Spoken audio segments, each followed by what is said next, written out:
Good morning guys, क्या हाल चले।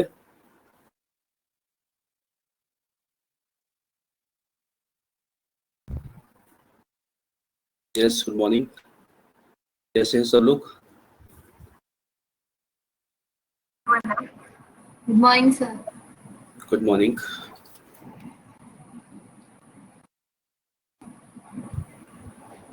आगे भी सब लोग, अभी आपकी क्लास चली थी दूसरी ना,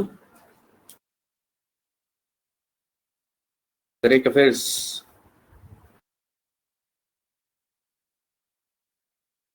ओके,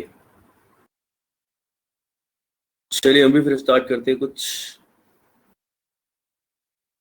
लास्ट क्लास में हम लोगों ने क्या किया था कंप्लीट हमारे यहाँ, वैसे क्या चल रहा था? प्रोनाउंस हो गया हमारा, एडजेक्टिव्स किया था हम लोगों ने। Yes sir. Okay, cloze test के कुछ क्वेश्चंस किए। अच्छा आप क्लोज टेस्ट किए थे ना कुछ। हाँ। तो आज क्लोज टेस्ट करना चाहेंगे और वी शुड कंटिन्यू विद नया टॉपिक पढ़ना था आज में, subject of agreement. We can do that also. Cloze test किसने किया था? हमने 2-3 किए थे तब। 3 के क्वेश्चंस किए। 3 क्वेश्चंस किए थे, तो आज एक क्लोज टेस्ट करते हैं, then subject of agreement start करते हैं। कैसा लगा idea? Very nice, we should go with it. चलो ठीक है, we should go for it.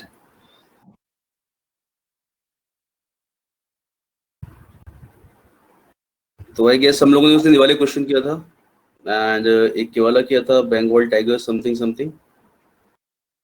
एक वो स्ट्रेंजर्स लाइब्रेरी किया था और एक वो रीडिंग पीपल वाला। अरे नाइस, यस, इससे स्टार्ट कर सकते हैं। This is nice question. I think idea change कर लेते हैं। क्या आइडिया चेंज कर लेते हैं। क्यों?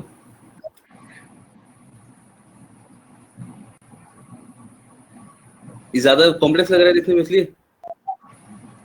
हाँ। नहीं ठीक आइडिया, ये कर सकते हैं आराम से। चलो सबसे पहले वही करना है, you have to read the question.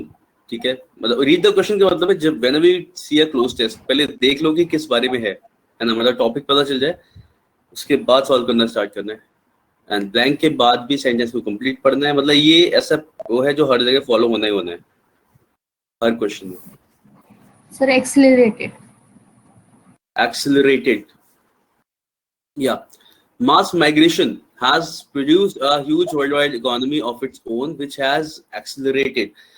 देखो ये ऐसा ना, अभी ग्रामर भी हेल्प कर रहे हैं ना यहाँ पे, ऐसे पता लगाने में कि कोई और वर्ड आ ही नहीं रहा जो एग्जैक्टली हैज के साथ हम लोग को V3 लगाना है, तो कोई और आ ही नहीं रहा है। बिल्कुल, we will go for the first one. The mass migration has produced a huge worldwide economy of its own, which has accelerated so fast during the past few years that the figures have dash experts. Astonished. Astonished, again, बिल्कुल सही, astonished, है ना? Just someone कितना तेजी से बढ़ा दिया है कि फिगर्स ने उस लोगों को चौंका दिया है, एक्सपर्ट्स को, ये बोला है इसमें। चलिए next. Last year, remittances sent home by migrants were expected to dash $232 billion, according to the World Bank, which dash these figures. Exceed. Last year, remittances exceed, yes. So last year, remittances sent home, यानी इतने से exceed कर रहे हैं, ठीक है? तो कोई और word rise, represent, project, कोई सा नहीं होगा, exceed. According to the World Bank, which dash these figures. Fourth वाला आराम से बताओ क्या है?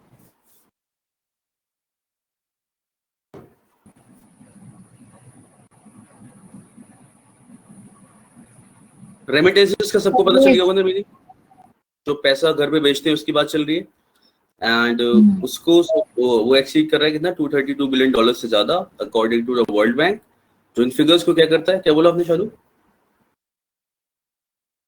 नहीं, सर्वे नहीं होगा, रिकॉर्ड होगा।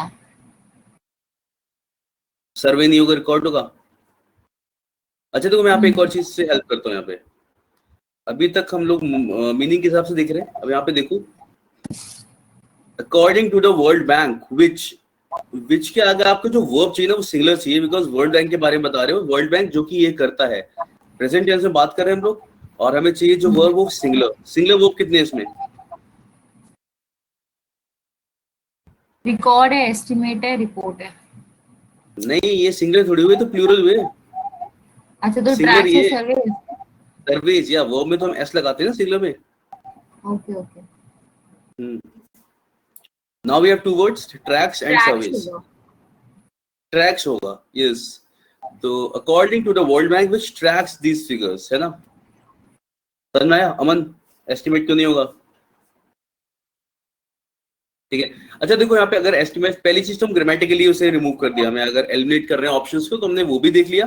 दूसरा ऐसा है कि अगर वर्ड की तरफ ध्यान दें, जो इन फिगर्स पे नजर रखता है, ट्रैक करना उसके लिए बोला गया है ना। वर्ल्ड बैंक को एस्टिमेट करने की जरूरत वैसे भी नहीं पड़ेगी, वर्ल्ड बैंक के पास तो सारे ट्रांजैक्शंस होते ही हैं, तो उन्हें पता है कि कितना था ये चीज। ऑल्दो ग्रामर ने हमारी चीजों को स्ट्रॉन्ग कर लिया कि ट्रैक्स आएगा यहाँ पे। चलिए नेक्स्ट देखते हैं।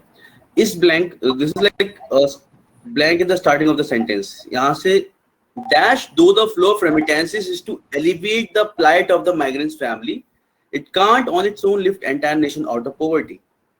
Words देखते हैं, what is the meaning of alleviate? उठाना, No, there is another बढ़ाना। word. अरे elevate होता है ना, elevate का मतलब होता है ना उठाना। elevator जो वर्ड आता है उससे बनता है elevate, इसका मतलब होता है उठाना। elevate means कम करना, ठीक है। द वर्ड इज elevate, कम करना, डिक्रीज करना किसी चीज को, इंटेंसिटी कम करना किसी चीज की। किस चीज की? प्लाइट। प्लाइट किसे बोलते हैं?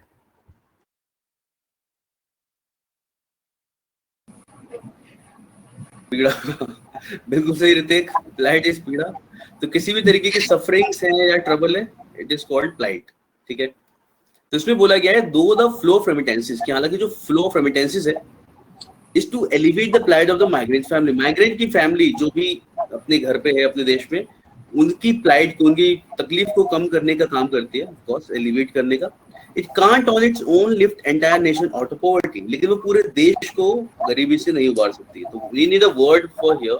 अभी फिफ्थ में से क्या चाहिए हमें? ऐसा बोलना है, डेट्रीमेंटल का मतलब होता है डेंजरस या हार्मफुल, ठीक है। अब मैं बताता हूँ फिर से कि इसमें हमें वर्ड क्या चाहिए। हमें बताना है कि जो पैसा है उनकी माइग्रेंट की फैमिली के दुख को कम करने के लिए क्या है, जरूरी है, ज्यादा है, कम है, ऐसा वर्ड चाहिए हमें। हार्मफुल तो नहीं है पैसा उनके लिए, ऑफ कोर्स, तो डेट्रीमेंटल नहीं होगा। वाइटल। डेट्रीमेंटल इज हार्मफुल और इंजीरियस। क्या हो जाएगा? वाइटल और बेनिफिटेड। वाइटल हो सकता है ना। हम्म। हाँ, we can go for this word vital, कि उनके लिए पैसा जरूरी तो है। सब लोग फॉलो कर रहे हो इस चीज को कि हालांकि पैसा उनके लिए जरूरी है। प्रोफ्यूज हमेशा अच्छा वर्ड लगता है यहाँ पे, ठीक है, लेकिन एसएससी ने इसमें मतलब जैसे ना कि एग्जाम में जो लगाया गया तो वाइटल लगाया गया, लेकिन अगर मैं इसको क्वेश्चन को कर रहा हूँ आई गो फॉर प्रोफ्यूज। प्रोफ्यूज के लिए इसलिए जाऊंगा मैं क्योंकि ग्रामेटिकली वो ही जा रहा है इसमें। यहाँ पे प्रोफ्यूज वर्ड नहीं डालना चाहिए था। प्रोफ्यूज का मतलब होता है एडिक्वेट, काफी। ज्यादा अच्छा वर्ड जो लॉजिकली जा रहा है वो यहाँ पे प्रोफ्यूज जा रहा है वैसे। अब यहाँ पर दो हमारे पास वर्ड है, वाइटल का मतलब होता है जरूरी और प्रोफ्यूज का मतलब होता है काफी, लाइक एडिक्वेट है, इनफ है उनके लिए। तो पैसा उनके लिए, माइग्रेंट की फैमिली के लिए तो इट इज इनफ, लेकिन it is not enough for the entire nation. पूरी तरीके से सेंस बना रही है। और दो और ऑल दो हम लोगों ने पढ़ा है थोड़ा बहुत ना, कि दो और ऑल दो क्या करता है सेंटेंस को, हालांकि ऐसा है फिर भी ऐसा है, मतलब ये सेंटेंस के कंट्रास्ट में अगला पार्ट चाहता है। अब I will let you decide, मैं इस सेंटेंस को फिर से बताता हूँ और आप डिसाइड करना है यहाँ पे क्या आना चाहिए। प्रोफ्यूज ज्यादा अच्छा लग रहा है, vital? We will go for profuse, we will go for vital. ऐसा मत सोचना कि वहां पे क्या आएगा। अभी यहाँ पे हम इतना तो कर सकते हैं इस क्वेश्चन के साथ में कि हम दोनों में से एक वर्ड को लेंगे और देखते हैं कौन सा ज्यादा अच्छा है। हालांकि पैसा उनके लिए तो डैश है, या तो प्रोफ्यूज है या फिर वाइटल है, लेकिन पूरे देश के लिए गरीबी से नहीं उबार सकता। तो हमें कौन सा वर्ड चाहिए यहाँ पे, प्रोफ्यूज या वाइटल? विच साउंड्स मोर एक्यूरेट? ऋतिक, चालू, क्या लग रहा है? सर वाइटल तो ऐसा हो गया ना कि जरूरी है बहुत ज्यादा। जरूरी है वाला, और ये उस वाले पार्ट के बट साथ मैच नहीं इस कर रहा ना, हिसाब से तो सेंटेंस का डिफरेंट इस मीनिंग पार्ट के होगा साथ ना, में है ना। वाइटल मीन्स नहीं होगा फिर उसमें। Shahrukh, Bhaskar, I go with profuse. I also go with profuse. बाकी लोग बताओ क्या लग रहा है? ऋतिक बताया नहीं भी। He is analyzing. Critically analyse कर लिया पूरा।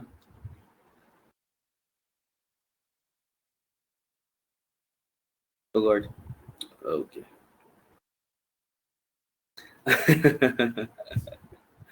जरूरत हर चीज को क्रिटिकली एनालाइज करता है क्या? पता नहीं, सबका अपना अपना एजेंडा होता है ना हर चीज में। चलो वील गो विद प्रोफ्यूज, ठीक है, वो पैसा उनके लिए तो काफी है, प्रोफ्यूज है, but it can not lift entire nation out of poverty. तो ये वर्ड एकदम सही है। चलिए next, those who study the dash of remittances argue that the money allows poor countries to put off basic decisions of economic management, like dash their tax collection system and building schools.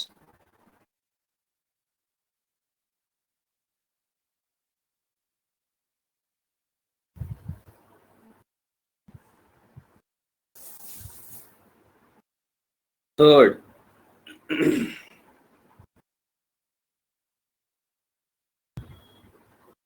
हाँ third सही ना, impact of, बिल्कुल सही। Those who study the impact of remittances argue that the money allows poor countries to put up basic decisions of economic management, like, तो इसका तो third है। Seventh में क्या हो जाएगा? Dash there tax collection systems and building schools. Tax collection system को करने के लिए ये हमारे पास वर्ड है रिफॉर्मिंग, बिल्कुल है ना, डिक्लेयरिंग एस्टैब्लिश्ड ऐसा कुछ नहीं होगा, reforming their tax collection system makes sense, and building schools. Remittances to poor countries can also dash the fact that they do not produce much at home.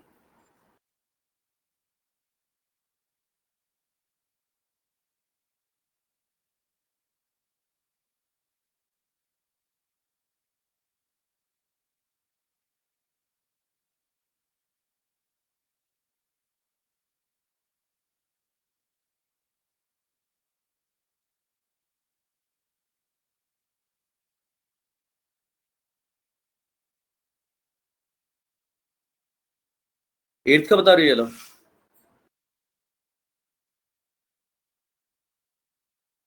मैं वाला फिर से समझाता हूँ, देखो क्या है इसमें बोला है। Remittances to poor countries can also dash the fact that they do not produce much at home. इसका मतलब है कि इस फैक्ट को वो क्या कर सकता है कि वो अपने यहाँ ज्यादा प्रोड्यूस नहीं कर रहे हैं। देखो इससे जस्ट पहले वाले सेंटेंस में उन्होंने बताया कि जो रेमिटेंसेस है it is helping them to reform their tax collection system and also building schools. यानी अभी आप अगर उस कंट्री में जाओगे तो आपको लगेगा यार चीजें तो सही चल रही है, यहाँ पे सब कुछ बढ़िया चल रहा है।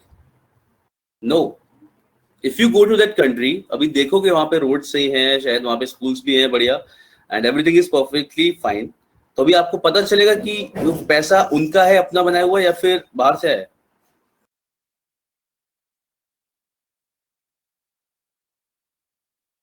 चलो ठीक है, मास्क तक हम पहुंच सकते हैं, but we have another word which is better, slightly better, जो हम यूज करते हैं इसके लिए। Can also hide the fact, बोलिए फैक्ट को हाइड करना, इस फैक्ट को हाइड कर सकता है कि they are not produce, they do not produce much at home.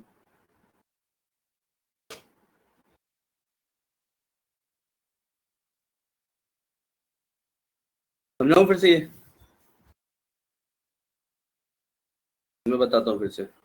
पहली चीज ये, अगर हमें, हाँ ये संबंध बता रहा हूं मैं, remittances to poor countries can also dash the fact that they do not produce much at home। जो रेमिटेंसेस है पुअर कंट्रीज में, वो उस फैक्ट को क्या कर सकता है। देखो जब आपने ये वाली बात कही ना, इससे जस्ट पहले वाला सेंटेंस है, ये पूरा सेंटेंस ये एक्सप्लेन कर रहा है कि उस पैसे से they are actually like they are actually allowed, और क्या बोलेंगे उन्हें, it is they are capable to do much better than earlier. वो पैसा आके भी they are using, they are forming their tax collection system, roads बना रहे हैं, स्कूल्स बना रहे हैं, व्हाटएवर जो भी बना रहे हैं। Now if you go into that country, अगर वहां जाते हो, you will see that things are working well, ठीक है, एवरीथिंग इज फाइन। तो आपको क्या पता चलेगा? आपको नहीं पता चलेगा ना, तो वो पैसा रेमिटेंसेस का है कि उनके यहाँ खुद उतना प्रोड्यूस हो रहा है, ये मतलब है। हम अभी पैसेज के हिसाब से ऐसा वाला नहीं, हम ये बोलेंगे अगर ये इससे पहले जो हमने तुरंत इन्फॉर्मेशन दी उससे पता चला कि they are actually able to do well, उसके बाद ये वाली बात बोली गई है तो रेमिटेंस जो है पुअर कंट्रीज, वो इस फैक्ट को भी ये कर सकता है कि वो अपने यहाँ ज्यादा पैदा नहीं कर पा रहे। अब समझ में आया? तो इस फैक्ट को हाइड कर सकता है, ठीक है। डिस्प्ले तो तब करता है जब सबको पता चल रहा होता कि एक एक रोड, मतलब रोड पे सब लिखा हुआ है कि कैसे कैसे बना रहे हैं ये लोग ऐसा, and they are not able to produce much at their home, ठीक है। तो इस फैक्ट को हाइड करने में हेल्प करता है वो। Got it? क्लियर हुआ ये वाला? जबरदस्ती नहीं समझना, मतलब we can discuss it again, कोई दिक्कत नहीं मेरे को।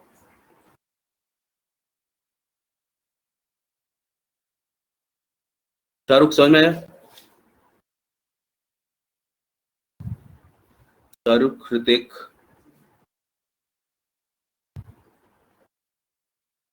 चलो लास्ट वाला ब्लैंक देखते हैं। लास्ट वाले को मेरे को थोड़ा सा कंप्लीट करना पड़ेगा।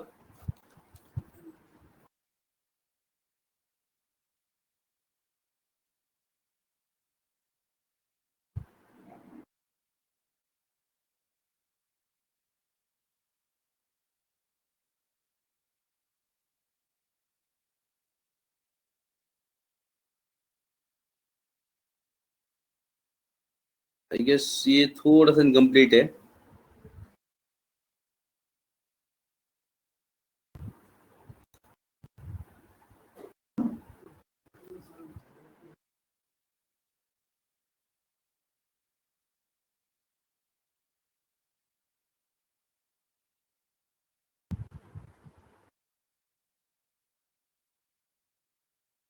ओके, आई फील इसमें हम ऐसे कर सकते हैं।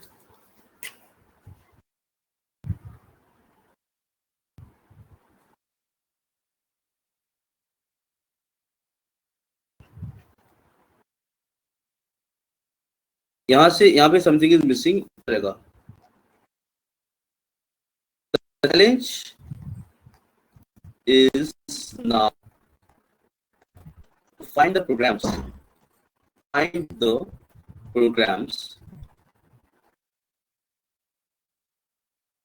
that, इसके आगे ब्लैंक है, ठीक है।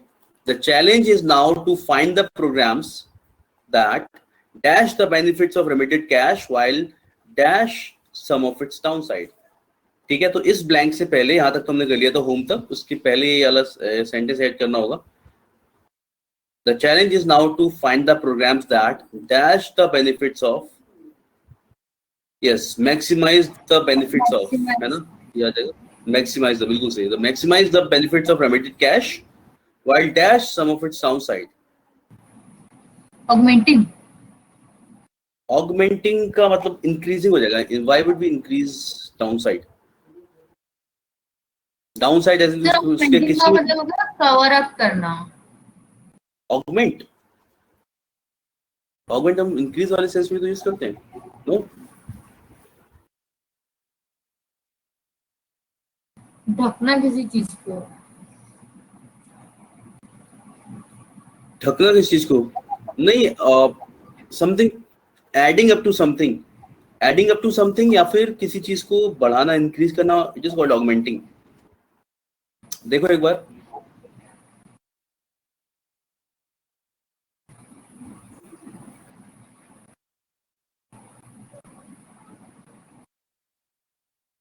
यस,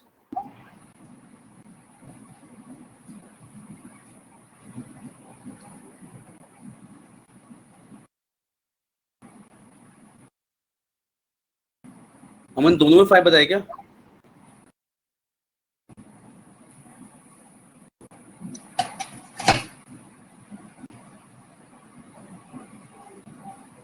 डिट्रैक्टिंग का मतलब होता है, चलो ठीक है, डिट्रैक्ट करना, थोड़ा हटाना। उससे अच्छा हमारे पास दूसरा वर्ड है हमारे पास, I am not looking for it. Avoiding, avoid हम क्या, यस। और यार आपने रीजिंग और एडिंग अप टू समथिंग उसमें यूज करते हैं ना ऑगमेंटिंग हम लोग, ठीक है।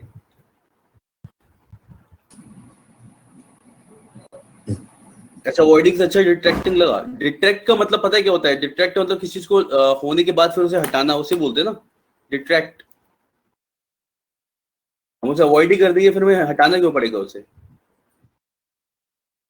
ठीक है, we have to avoid something, certain thing जो वहां पे एग्जिस्ट कर रही है उसे, ये है, उसे गायब थोड़ी कर सकते हैं हम लोग, अवॉइड कर सकते हैं किसी हद तक विद आवर डिसीजंस।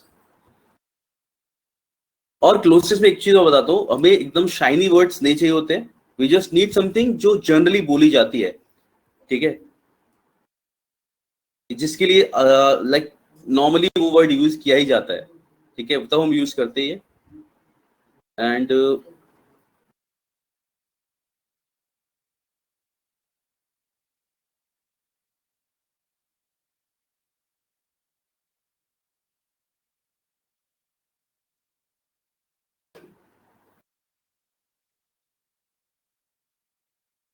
चलिए, समझ में आ गया ये वाला, लास्ट वाला वर्ड समझ में आ गया, अवॉइडिंग आएगा। आगे बढ़े, आगे बढ़ते बढ़ते मुझे लग रहा है एक और करना चाहिए हमें।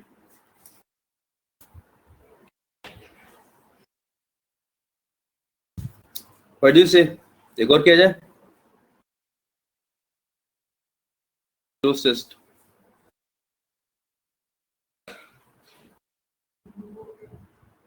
हर क्लास में एंड में ये जिस तरीके का होता है, इसमें हमें टाइम लगे, हम एंड में भाग भाग के करके फिर से। चलो कुछ और स्टार्ट करें फिर, मतलब we should start with subject of agreement, क्या कहना है आप सबका? Will go with the majority. चालू क्या होगा? Hrithik,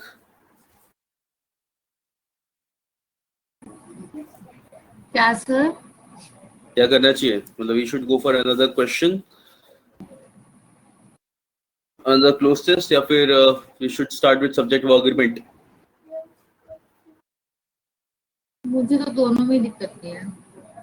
okay Hrithik, what do you think? मेरे को लग रहा है कि we are in the zone, तो भी एक और क्वेश्चन किया जाए। Yes summon,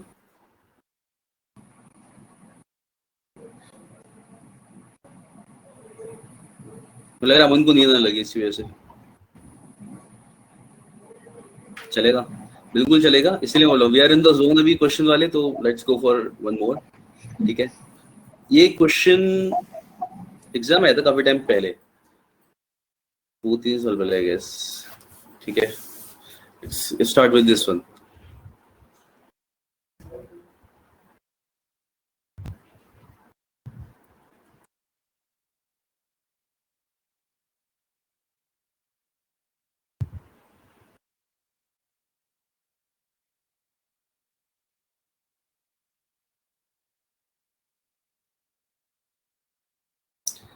Yes, traditional bank architecture is based on bank branches. These branches ensure the physical dash of a customer's saving. अभी पैसा क्यों लेके आते हैं हम लोग? Physical security, correct. So these branches ensure the physical security of a customer's saving.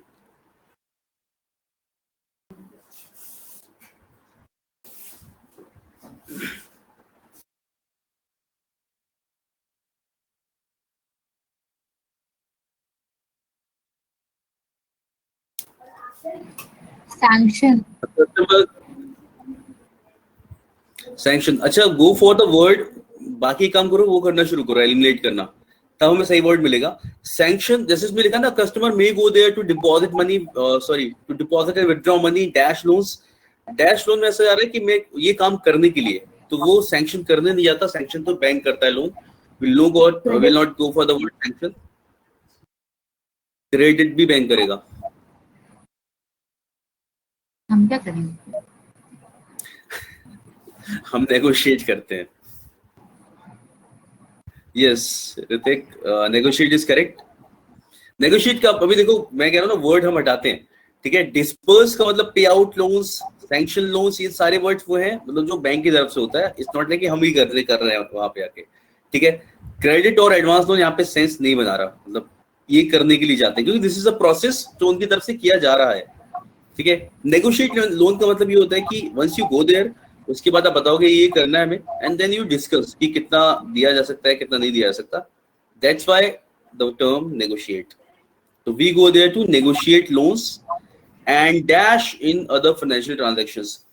ऐसे वाले ऑप्शंस जो होते हैं, इसमें you have to go for elimination, और जबरदस्ती एडमिट नहीं करना है कुछ भी। एग्जाम में अगर ये क्वेश्चन आता है ना, मान लो आपको सेकंड वाले ऑप्शन में पता नहीं चल रहा सच में कि व्हाट शुड बी सिलेक्ट, कि दोनों में से कौन सा लगाएं, और सैंक्शन लगाने में भी ज्यादा अच्छा नहीं लग रहा, लीव दैट ब्लैंक, एक ब्लैंक छोड़ने में कोई फर्क नहीं पड़ेगा, सेंटेंस को पढ़ना, पैसेज को आगे पढ़ना कंटिन्यू रखो। मतलब ये ट्रिक होती है कि आपको जबरदस्ती लगाना नहीं है, मतलब एक नेगेटिव से अच्छा है या डाउट होने से अच्छा है कि हाँ एक को छोड़ दो, स्टोरी को फॉलो करो, मतलब जो भी कुछ आगे बोला जा रहा है और सही आंसर लगाते हुए चलो, ठीक है। तो ऐसा ऑप्शन मतलब अभी के लिए नहीं, अभी तो जब हम प्रैक्टिस कर रहे हैं तब तो अपने देखो सारे इंस्टिंक्ट फॉलो करो, जो लग रहा है वो लगाओ, बट एग्जाम में कभी भी इस तरीके का होगा तो एक ब्लैंक को छोड़ दो, आगे बोलो अगर डाउट है तो, क्योंकि बाकी आगे कहीं ना कहीं इजी वर्ड्स होते हैं जो आपको सॉल्व करने में हेल्प कर सकते हैं।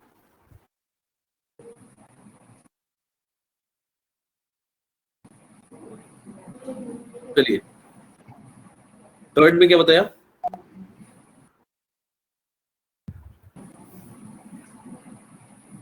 ई। E, yes. तो अब customer may go there to deposit and withdraw money, इसके लिए जा सकता है negotiate loans and engage in, बिल्कुल सही, and engage in other financial transactions, यानी बाकी के फाइनेंशियल ट्रांजैक्शंस में एंगेज होने के लिए जा सकता है, करेक्ट, ठीक है। Next,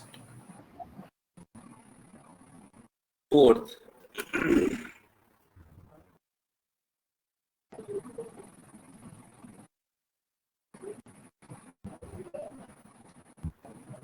luxury.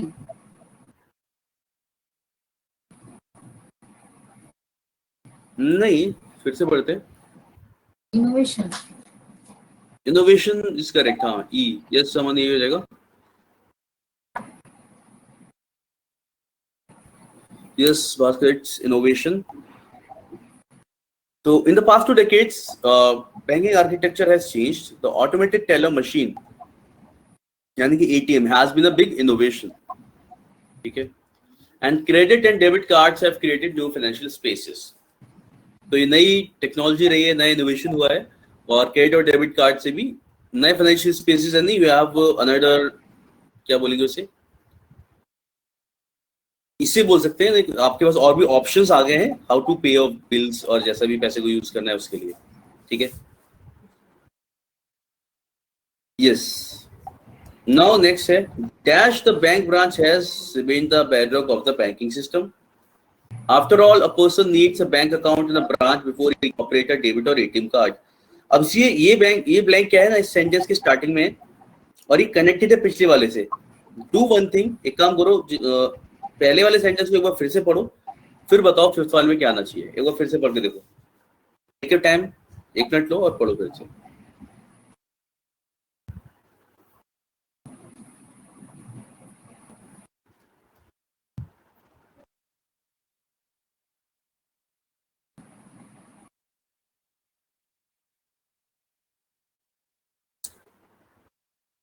अगर कॉमा नहीं भी है, कॉमा है तो उससे ऐसा कुछ नहीं है, बट स्टिल हाँ, यस, येट होगा। यहां से पढ़ के यहां तक देखो क्यों होगा येट, क्योंकि ये दोनों सेंटेंसेस कनेक्टेड हैं, और येट मैंने बताया था कि क्या करता है, फिर भी वाले सेंस में आप इसे यूज करते हो।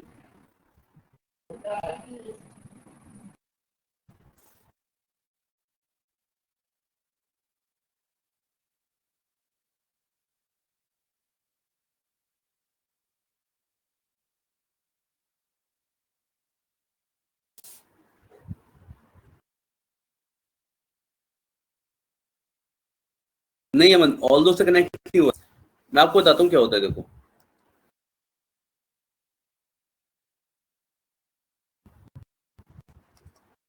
although he didn't study hard,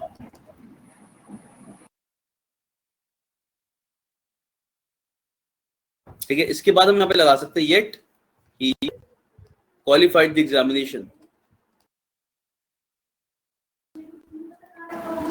yet he qualified the examination, ठीक है। although he didn't study hard yet he qualified the examination, although क्या काम करता है कि हालांकि उसने ज्यादा पढ़ाई नहीं की थी फिर भी ये काम हो गया, ठीक है, ये काम करता है although, कि हालांकि ऐसा नहीं था फिर भी इस वाले सेंस में हम यूज करते हैं, यानी कि पहले एक स्टेटमेंट जो कुछ भी बात बोल रही है कि उसने पढ़ाई नहीं की और इसके अकॉर्डिंग होना क्या चाहिए था, उसने क्वालिफाई नहीं करना चाहिए था, लेकिन हमने आगे क्या बता दिया, उसने क्वालिफाई कर लिया। इसमें देखो अब तो जो ऑल दो है ना अमन, ऑल दो वाला जो स्टेटमेंट है, ऑल दो यहाँ पे आ सकता था इस जगह पे। पहले वाली स्टेटमेंट जो है वो ऑल दो वाला काम कर रही है।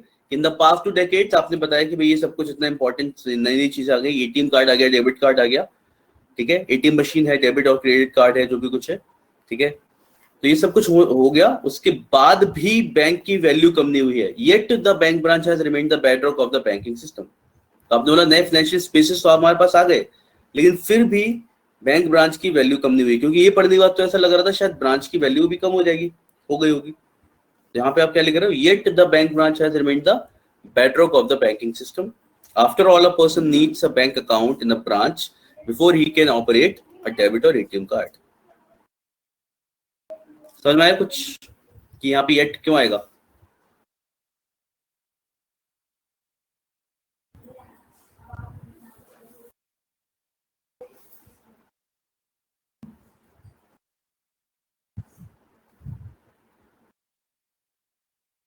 कंफ्यूज? चलो फिर से देखते हैं, समझना ही तो है हमें, और करना क्या है। देखो, in the past 2 decades banking architecture has change. पिछले 2 दशक में बैंकिंग आर्किटेक्चर बदल चुका है। The automated teller machine has been a big innovation and credit and debit cards have created new financial spaces. ठीक है, ये सब कुछ पिछले 2 दशक में हो चुका है। इससे पहले what we were actually saying कि traditional bank architecture is based on bank branches. Starting यहां से हुई थी हमारी, ठीक है। लेकिन यहाँ पे आके आपने क्या कहा कि भी पिछले 2 दशक में काफी कुछ बदल चुका है, बैंकिंग आर्किटेक्चर काफी हद तक बदल गया। आपने ये बोला सीधे, ठीक है, कि एटीएम मशीन आ गई है and after that credit and debit cards, ये सब कुछ है हमारे पास, which has created new financial spaces, कि आप नए तरीके से अपने पैसे को खर्च कर सकते हो, यूज कर सकते हो अलग अलग क्या बोलेंगे मीडियम से। Dash the bank branch has remained the bedrock of the banking system. आपने बताया इतनी नई चीजें आ तो गई हैं, लेकिन फिर भी yet the bank branch has remained the bedrock of the banking system. Why?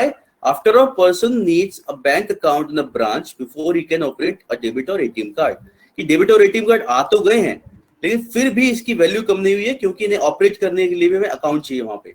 इसलिए यहाँ पे क्या चाहिए हमें, येट चाहिए, जो बोले हाँ इतना सब कुछ हो गया है, येट इसकी जरूरत अभी भी है, क्योंकि बिना ब्रांच में जाए ये भी काम नहीं करेगा, ना एटीएम कार्ड ना डेबिट कार्ड। अब समझ में आया? और अगर उस वाले वर्ड को लेके, जैसे हम ऑल्दो को लेकर अगर जरा सा भी कंफ्यूज हैं, ऑल्दो पता है कहाँ लगा सकते थे हम लोग? ऑल्दो हम यहाँ लगा सकते थे। Although in the past 2 decades इतना सब कुछ हो चुका है, कि हालांकि इतना सब कुछ हो चुका है, फिर भी इसकी वैल्यू कम नहीं हुई है। ठीक है, तो ऑल्दो पहले वाले सेंटेंस में तो आ सकता था, यहाँ पे नहीं आ सकता था। Is it clear? अब कंफ्यूजन थोड़ा कम हुआ अमन? नाइस, ठीक है। तो यहाँ पे विल गो फॉर येट, और ऑल्दो अगर हमें लगाने का, अगर यहाँ पे ब्लैंक होता ना तो यहाँ पे हम ऑल्दो लगा देते, अगर लगाना चाहे कहीं पे तो। ठीक है, तो next, this may be about to change. अब आपको इन पे किसी भी, अगर आप रीअरेंजमेंट कर रहे हो तो भी, अगर आप क्लोसेस कर रहे हो तो भी, दिस दैट, ये वाले जो प्रोनाउंस होते हैं ये बहुत हेल्प करते हैं सेंटेंस को कंप्लीटली समझने में, सॉल्व करने में। ठीक है,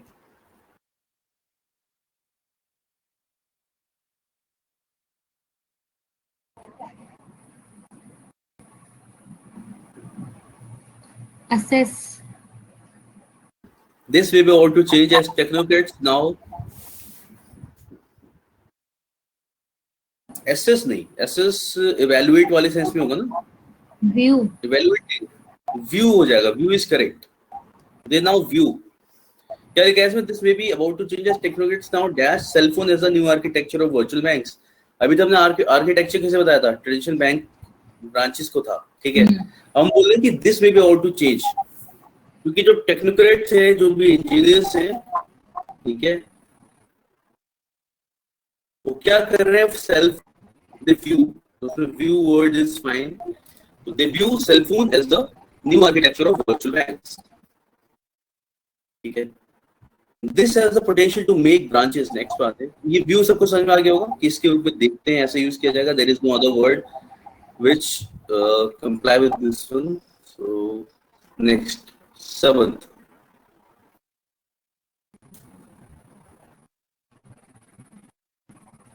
this has the potential to make branches dash सही वर्ड लगाना आराम से।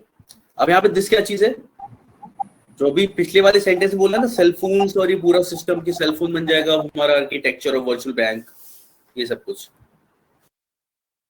तो this has the potential of phone, cell phones का क्या पोटेंशियल है, this has the potential to make branches dash. Obsolete का मतलब सर? ऑब्सोलीट का मतलब होता है आउटडेटेड।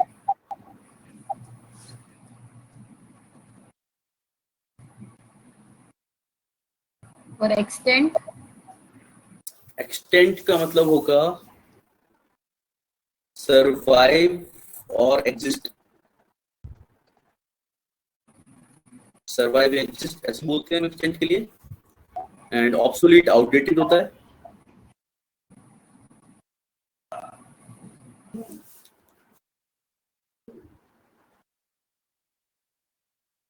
सी। सी देखो, ऑब्सोलीट ऑब्सोलीट होना चाहिए ना, एक्सटेंट क्यों? हमने क्या बोला कि जो ब्रांच में हो रहा था काम वो कहाँ हो जाएगा, फोन में हो जाएगा, यहाँ पे हमने बोला। तो इससे क्या होगा, ब्रांचेस की वैल्यू कम होगी या ज्यादा होगी? कम। कम होनी चाहिए ना। जो काम बैंक ब्रांच में जो ब्रांच में हो रहा था वो अगर फोन पे हो जाएगा तो why would we go anywhere, ठीक है। इससे बैंक ब्रांचेस क्या हो जाएंगी, दे विल गो ऑब्सोलीट। तो this has the potential to make branches obsolete यानी आउटडेटेड, कोई भी चीज जो अभी यूज में कम आती है, ठीक है। तो this has the potential to make branches obsolete. तो obsolete is the correct word, बाकी सारे वर्ड्स पता ही थे। This has the potential to make branches obsolete. Yes, cell phone banking looks especially relevant for India since it can penetrate the countryside cheaply and effectively. ये बोला था effectively, yes रहते क्यों हो जाएगा cheaply and effectively, वो ठीक है। कुछ होते हैं ना फ्रेज साथ में आते हैं, सस्ता और असरदार, this is that thing, cheaply and effectively, ठीक है। तो ये सेलफोन इंडिया के लिए स्पेशली रेलेवेंट लग रहा है क्योंकि कंट्री साइड को आराम से पेनिट्रेट कर सकता है, मतलब सब तक पहुंच सकता है। कंट्री साइड पता है सबको,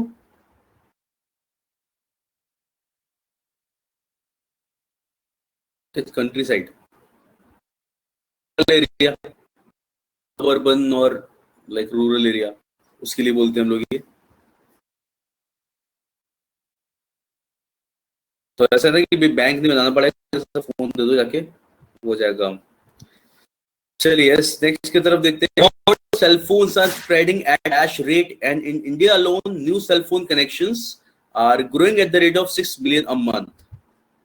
तो जो वर्ल्ड है सेल फोन्स की वो किस रेट से बढ़ रही है? Which rate? Projected rate. तब तो प्रोजेक्टेड तो तब बोला जाएगा हम कहीं प्रोजेक्ट कर रहे हो, कुछ बता रहे हो, इतना तेज से बढ़ रहा है।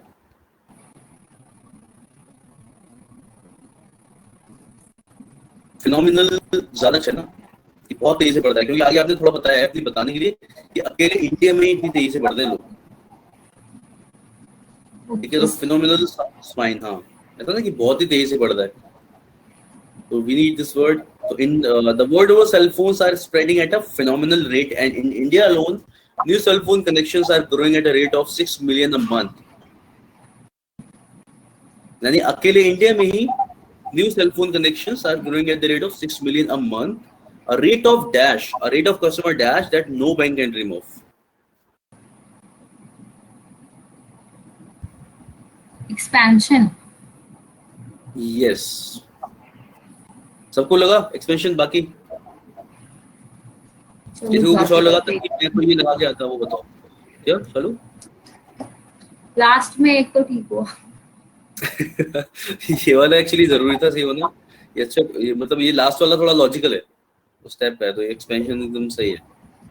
किसी को कुछ और लग रहा था कि मैं तो ये लगा के आ जाता, वो बताओ फिर मैं बताऊं क्यों नहीं होगा और यही क्यों होगा।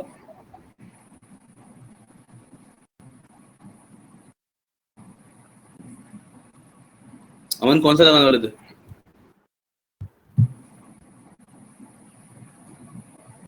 रजत तुमने डिस्काउंट बोला क्या? ये पहले वाले का है, ये पहले वाले का है, ये ए बोला इस वाले के लिए बता रहे हो। चलो मैं बोलता हूँ फिर।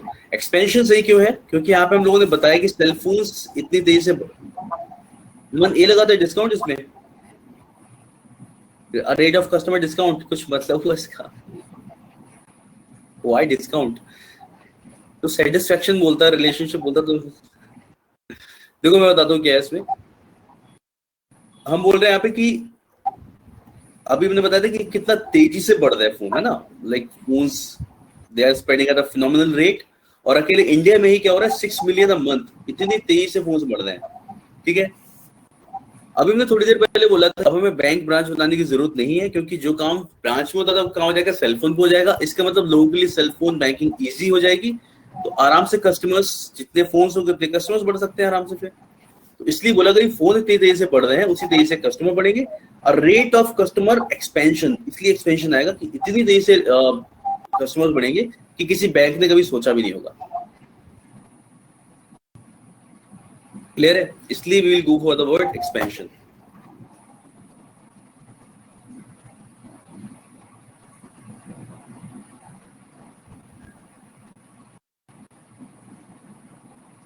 यस, ठीक है, कभी भी एलए सॉल्व करो, एक आराम से पढ़ो, टेक योर टाइम। अभी जब प्रैक्टिस करते हो उस टाइम पे तो गलत करने का पूरा हमारे पास ऑप्शन होता है, मिक्स करके फिर पढ़ा जा सकता है उससे सही से।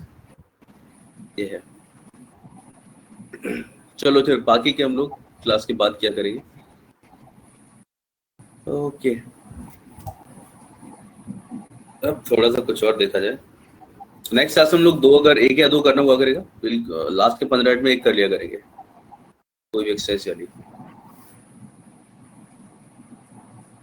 एक क्लोज के लिए पूरा टाइम चाहिए होता है, 1 घंटे से कम में मतलब केवल एक क्वेश्चन का काम चलता नहीं है, इसलिए मेरे को 2 क्वेश्चन कराना ज्यादा सही लगा ऑप्शन।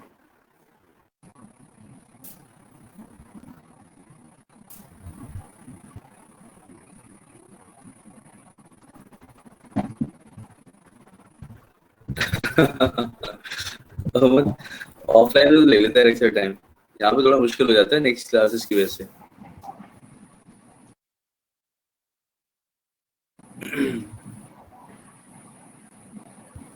चलिए फिर आगे बढ़ते हैं हम लोग।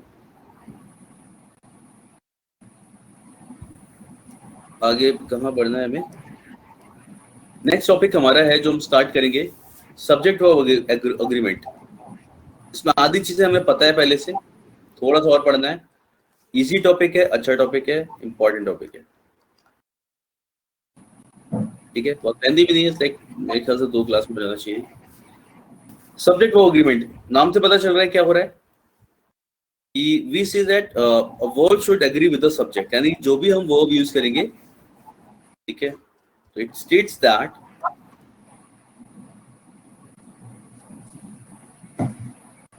verb should be used according to the subject.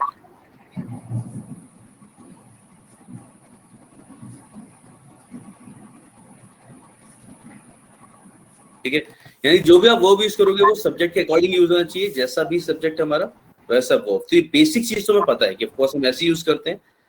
तो बस वही कि भाई सिंगुलर अगर सब्जेक्ट है, if we have a singular subject,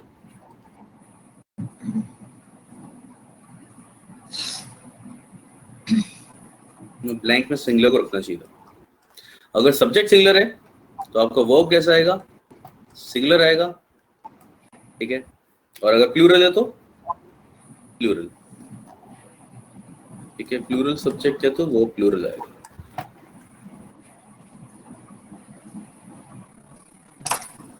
ठीक है, we know this basic thing,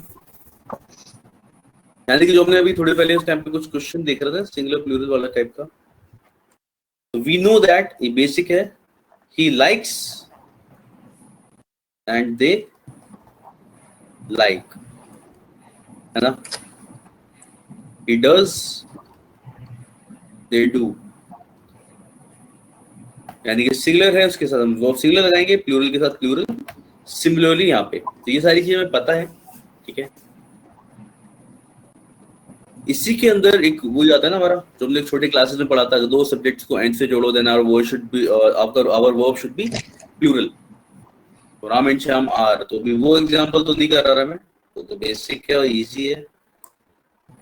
आगे बढ़ते हैं।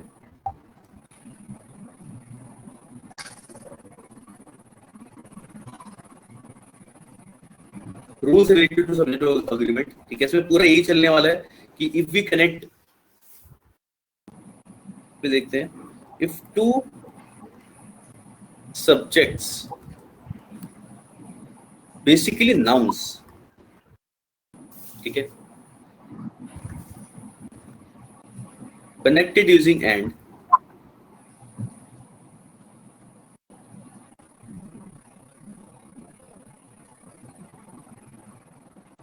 are preceded by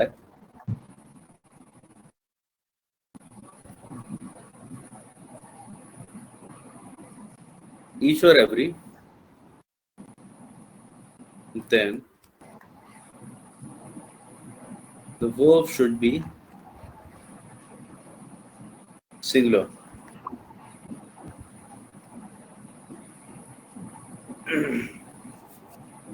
अगर दो सब्जेक्ट्स को आप ईच एवरी से कनेक्ट कर रहे हो तो आपका वर्ब कैसा आएगा? सिंगुलर आएगा। क्या मतलब है इसका? अगर मैं ऐसे बोलता हूं,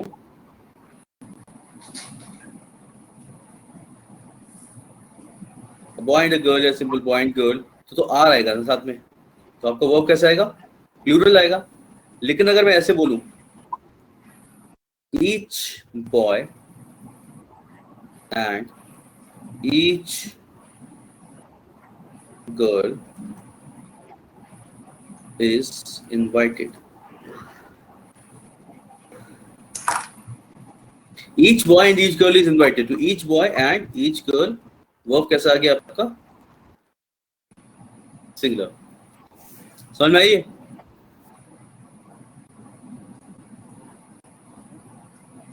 इसी को आप ऐसे ही बोल सकते हो,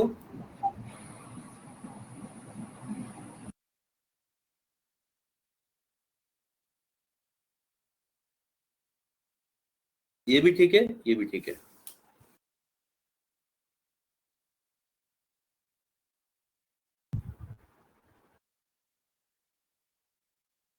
हाँ, आर हमेशा तभी यूज होगा जब सब्जेक्ट प्लूरल हो। प्लूरल के साथ ही तो यूज करेंगे आर, ठीक है। बट क्या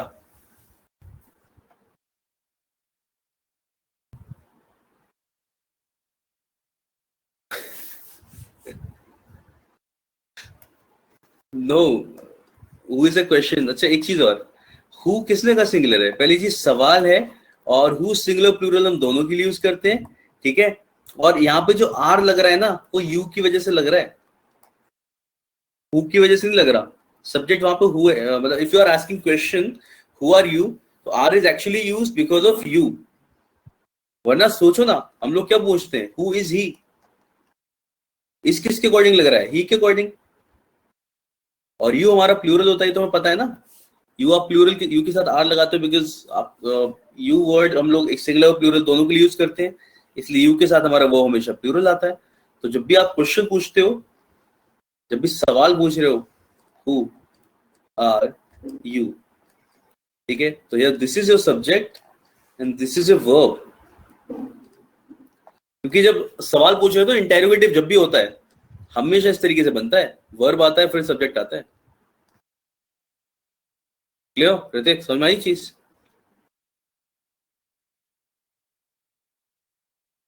यस, ठीक है। तो वैसे देखो simple, who are you and who is he. अगर हम हु की वजह से लगा रहे होते तो यहाँ पे भी हु आर ही लिखते, ठीक है। तो यस, हु इज ही। तो इसमें देखो, each point each girl is invited, each point girl is invited आप एक बार भी यूज कर सकते हो तो भी चलेगा, दो बार यूज कर रहे हो दोनों के साथ में तो भी चलेगा।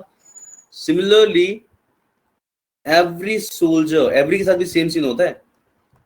एवरी हमें कई बार प्लूरल लगता है, हमने इसके बारे में बात हमने प्रोनाउंस के टाइम पे भी की थी, तो ध्यान रखना है उस चीज का फिर से। Every soldier and every seller was at his position, यानी हर एक सोल्जर और एक सेलर ने सब अपनी अपनी पोजीशन पे थे, अपनी पोजीशन पहुंच चुके थे। was at his position, ठीक है। इससे भी आप simple every soldier and seller भी लिख सकते हो, ठीक है, ये भी चलता है।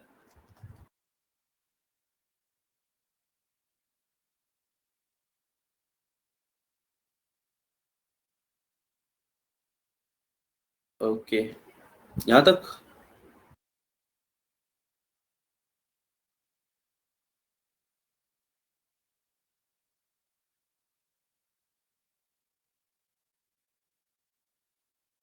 Got it? So if two subjects are connected using, if two subjects connected using and are preceded by each or every, then the verb should be singular. तो अगर आपने दो सब्जेक्ट्स बॉय एंड गर्ल, देखो generally and से connect करते हैं तो plural आता है, हमें पता है, बस अगर हमने ऐसे जोड़ा है और उससे पहले ईच एवरी लिखा जा रहा है तो वो आपका वर्ब कैसा आएगा? हमेशा सिंगुलर आएगा। ठीक है, तो every soldier and every seller was, every soldier and seller was. ठीक है, अच्छा कभी कभी आपने देखा होगा, ये हमने इस पे क्वेश्चन देखा है नहीं, मेरे को पता नहीं, ईच एंड एवरी साथ में यूज कर लेते ना कई बार,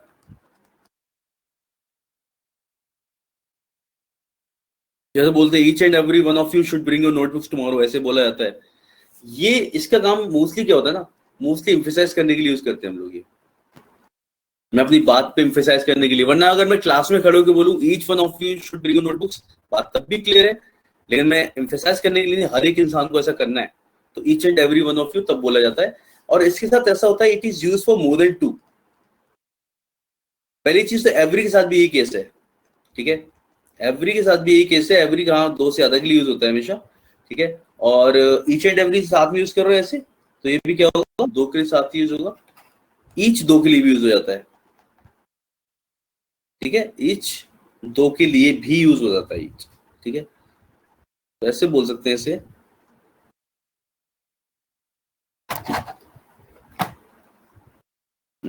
ज्यादा अच्छे से लिखे मैथ्स की तरह, और डिफरेंस आराम से समझ में आएगा आपको। Each can be use for two और मोर देन टू, एवरी का यूज होता है always for more than two. ठीक है, टाइम हो गया, लेकिन मैं सेंटेंस लिख देता हूँ जल्दी से, नेक्स्ट क्लास में यहाँ से डिस्कस कर लेंगे फिर आगे ऐसा। ठीक है, ये वाला कॉन्सेप्ट समझ में आ गया? ईच दो या दो से ज्यादा के लिए आएगा, एवरी दो से ज्यादा के लिए आएगा। ठीक है, जैसे फैक्ट टू राइट, अगर ऐसे बोला जाए, सेंटेंस था, क्वेश्चन मैंने क्लास में करवाया था कभी शायद, there were two soldiers and each and every soldier was equal to 5 policemen.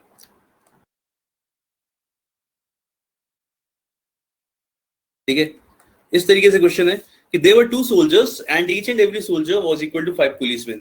अब यहाँ पे एरर क्या हो जाएगा?